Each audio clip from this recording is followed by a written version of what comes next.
and this brings back a lot of memories. First, let's thank all the people who are working here today, the nurses, the doctors, the technicians, the National Guard. Let's give them a big round of applause.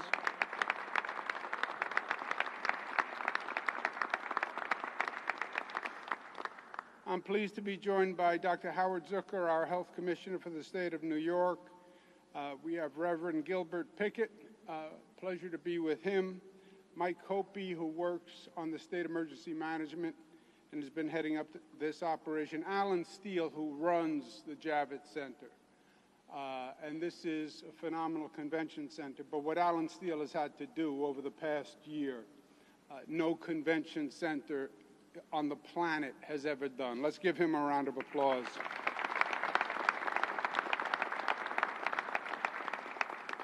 And I want to thank the members of the clergy who are here, who are making a very powerful statement today.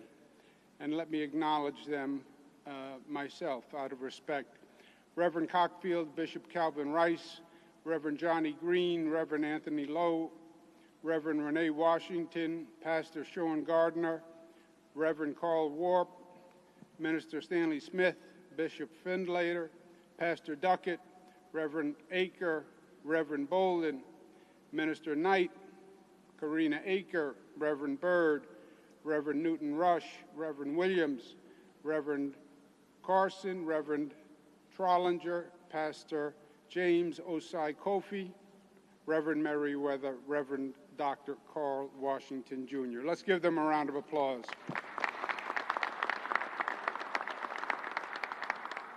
I'm going to make some comments, then you'll hear from Dr. Zucker, and then Reverend Pickett is going to be doing the real work today because he'll make some remarks, and then he'll be receiving a vaccine. Coming to Javits, I was just chatting with Dr. Zucker inside. In many ways, it's emotional being back here. Javits Center, in many ways, represents the beginning and the end. The beginning of COVID. Javits was turned into an emergency hospital when we believed the hospitals were going to be overwhelmed. 2,500 emergency beds were set up at Javits. It had never been done before.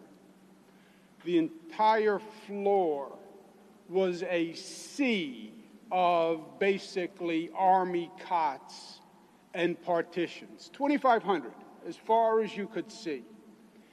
And it was being staffed by National Guard and Army personnel. And we came down to supervise the setup of the hospital. And I remember speaking to the National Guard, and these are young people who came from all over the state. They're in this place that looked like it was a scene from a science fiction movie. It looked like it was after the apocalypse, 2,500 hospital beds. And the National Guard were frightened. You could see it in their eyes. They're wearing masks, they're wearing gloves, they're getting a briefing on how the virus transfers. Everybody's nervous, everybody's frightened. But they showed up. They showed up. And that's what was so powerful to me. In this frightening scene, Jeeps, Army trucks, body bags, they showed up. They showed up. They had the courage to show up. And that was the beginning. And we made it through. It was a long year. It was a hard year. It was a challenging year. It was a frightening year. It was a painful year. Death, suffering, anxiety, loss, but we made it through. We are now at the end, at the beginning of the end. Why? Because we have a vaccine that can stop the virus. We have a vaccine which is the weapon that can win the war. We know that for a fact. Well, then why is it only the beginning of the end? Because we still have to get the vaccine, And President Biden, God bless him, has been doing a beautiful job on that, ramping up the amount of time that this nation will actually have enough production for the country. And then people have to take the vaccine. We have to get it, we have to administer it, but people have to come in to take it. Why is Javits symbolic of the end?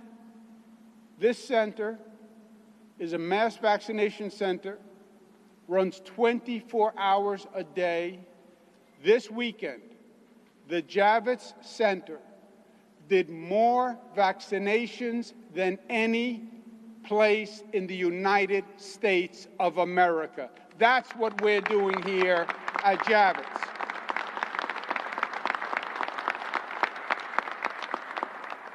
We're also doing vaccines at 48 houses of worship across the state.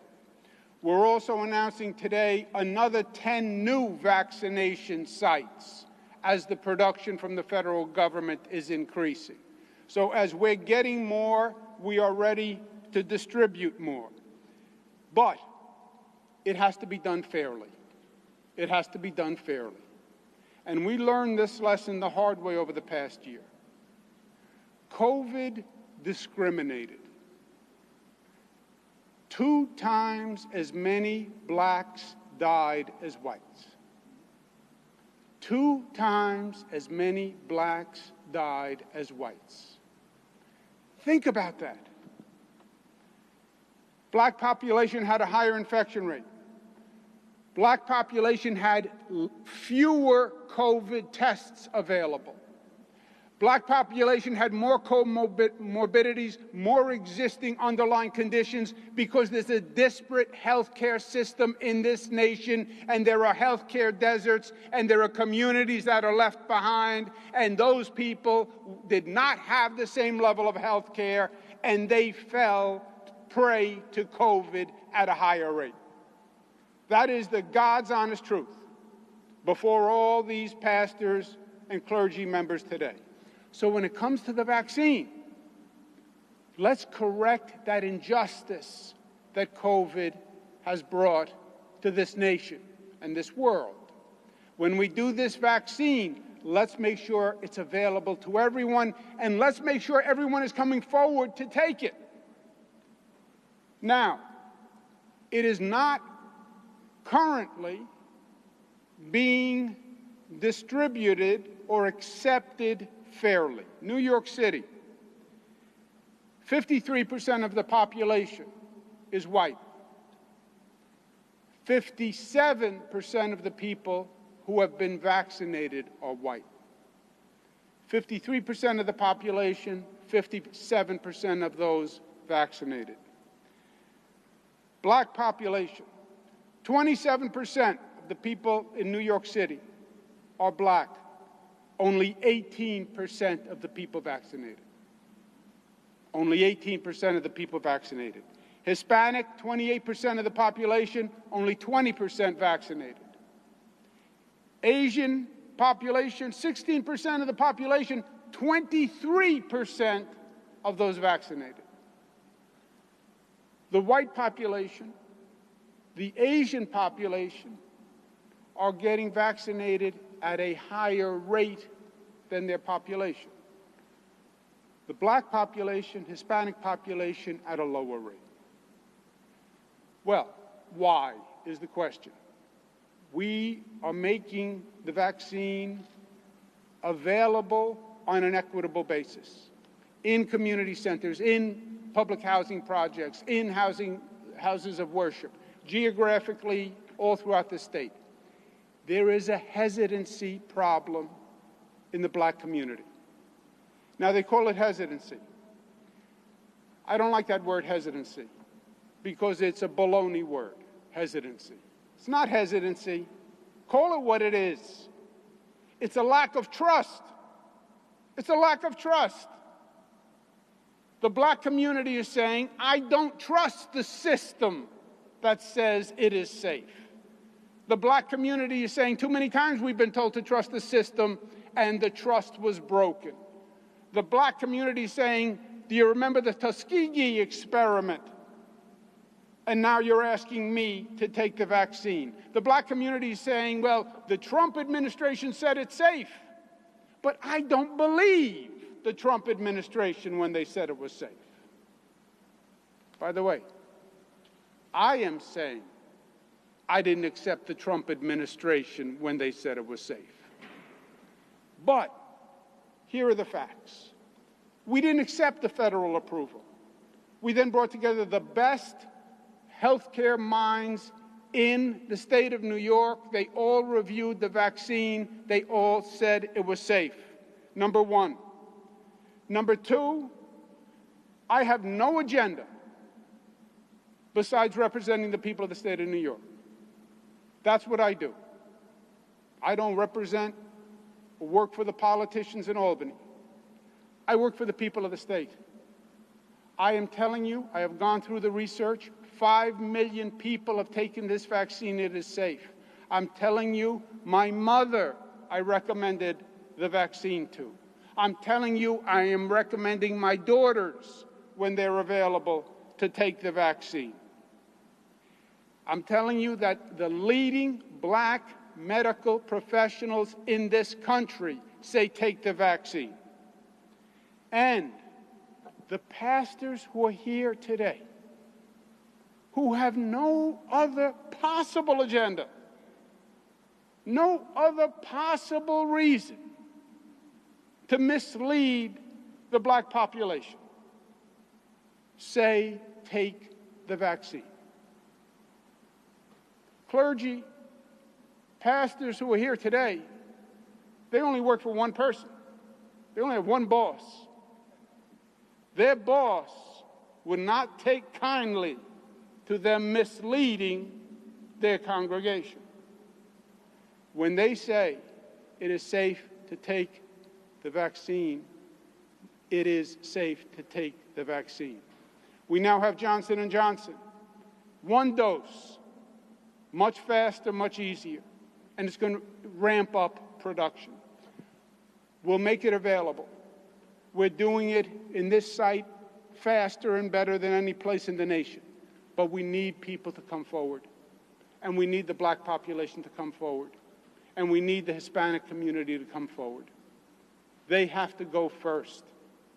We can't put the needle in your arm if you don't bring your arm forward. And that's what we're asking you to do today. This vaccine can save your life. This vaccine can save your mother's life, your grandmother's life, your sister's life, your brother's life. It literally is a matter of life or death. COVID is over. No, it's not. We lose people every day to COVID. Every day I have to go through the number of lives lost. Well, it's down from where it was, yes. But you're still talking about hundreds of families affected every day, every day, every day.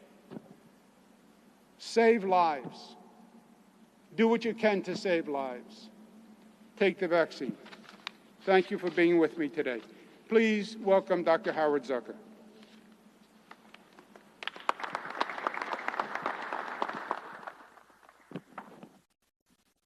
Thank you, Governor Cuomo. It is an honor to be here at the Javits Center this morning. After a long year, we now have 3 vaccines that will finally help us end this crisis. It's never been so important that we all do our part to get vaccinated. The sooner we can get vaccines into as many people as possible, the better off we will all be. Herd immunity will finally put COVID on the defense and allow us to move forward. Whether it's Johnson & Johnson, Pfizer, or Moderna, each is safe and effective. New York State and the federal government have each done rigorous reviews to guarantee that indeed is the case. I'm especially relieved we now have Johnson & Johnson vaccine, which has been given out here at Javits Center overnight. It's only one shot. It doesn't require the ultra-cold storage that limits where it can be distributed. These factors will allow us to get as many doses of this effective vaccine into arms as soon as possible. The governor has been right when he has said that the vaccine is what will end this crisis. Combined with our continued vigilance to wear a mask and other behavioral measures, the vaccine is driving down New York's positivity rate. All three reduce the risks of COVID, taking a tremendous burden off of our hospital system. So please, when it is your time, get your vaccine. Do it. It's the only way we will end this crisis, reclaim our lives, and create a better future for everyone. Thank you very much.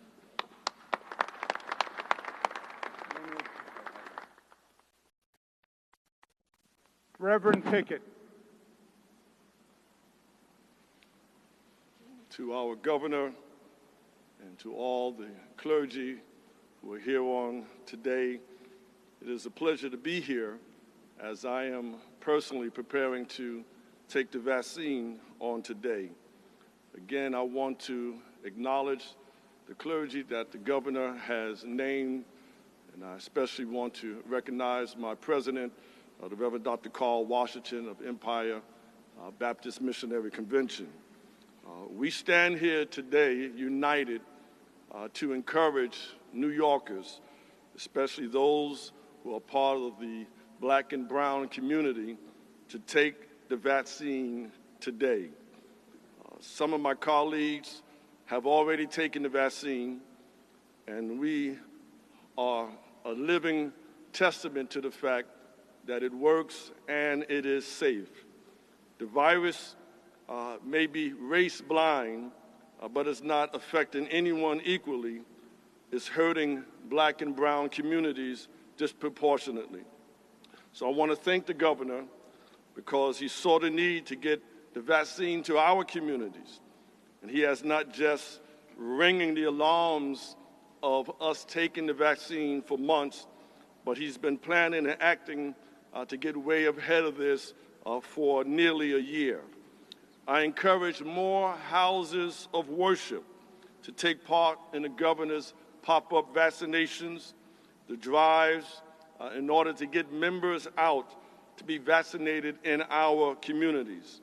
We are not just lucky, but blessed enough to have 3 vaccines. I'll be taking the Johnson & Johnson today, and as Dr. Fauci has stated, take whatever vaccination is available. To God be the glory for the great things that he has done and what he continues to do. Now we must do our part, which means getting vaccinated to keep ourselves, our families, our communities healthy.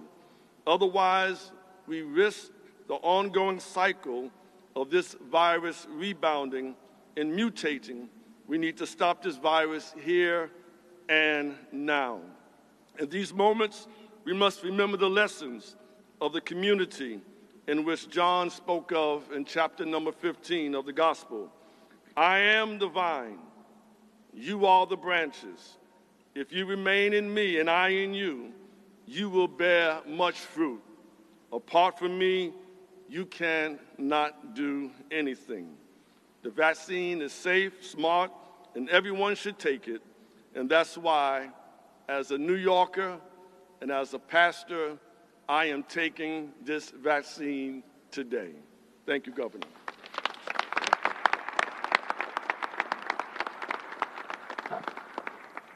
Reverend Pickett makes a powerful case. He's a beautiful orator. But today, the old expression, he's going to put his money where his mouth is. We're going to adapt it a little bit. He's going to put a needle in his arm to show that he truly believes in this message. I volunteered to do the vaccine for the Reverend. He deferred and said he wanted someone with a little bit more experience. I don't take it personally. So we have, praise the Lord. Good decision on the Reverend's part. So Reverend, if you have a seat, and we'll watch you as you have your vaccine administered. Thank you all very much for being here today.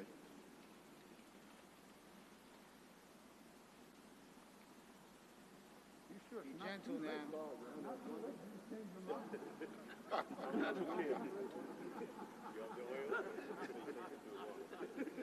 Lay hands on the sick.